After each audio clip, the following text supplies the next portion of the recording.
Hi friends, இந்த வீடியோவில் நம்ம என்ன பார்க்க போகிறோம் அப்படின்னு கேட்டிங்கன்னா, இப்போ வந்து 4 நாட்கள் முடியல நம்மளோட விஜய் சேதுபதியோட ஏஸ் திரைப்படம் வந்து எத்தனை கோடி வசூல் செஞ்சுருக்கு, அந்த ஒரு விவரத்தை பற்றி அந்த நம்ம டீட்டெயிலாக பேச போகிறோம்.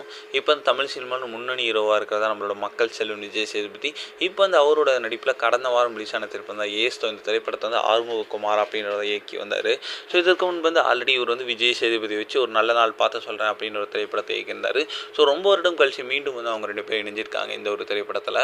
ஸோ இந்த திரைப்படத்தில் வந்து ருக்மணி, வசந்த், யோகி பாபு, அவினாஷ், திவ்யா, பப்ளு, இந்த மாதிரி ஏகப்பட்ட பேர் இந்த திரைப்படத்தில் ரொம்ப ரொம்ப முக்கியமான ரோலில் நடிச்சிருந்தாங்க.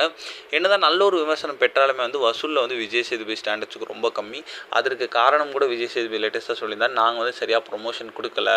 ஸோ நிறைய ரசிகர்களுக்கு ஏஸ் திரைப்படம் ரிலீஸ் ஆனதே தெரியல, அது எங்கள் மேலே தான் தப்பு அப்படின்ட்டு அவரே ஒத்துக்கிட்டாரு. ஸோ 4 நாட்கள் முடியல வெறும் 6 கோடி வசூல் தான் செஞ்சுருக்கு. கண்டிப்பாக கதைக்கு ஏற்ற ஒரு வசூல் இல்லை அப்படின்னு சொல்லலாம். கண்டிப்பாக இன்னும் போகும் நாட்களில் எத்தனை கோடி வசூல் செய்யுது அப்படின்னு வெயிட் பண்ணி தான் பார்க்கணும்.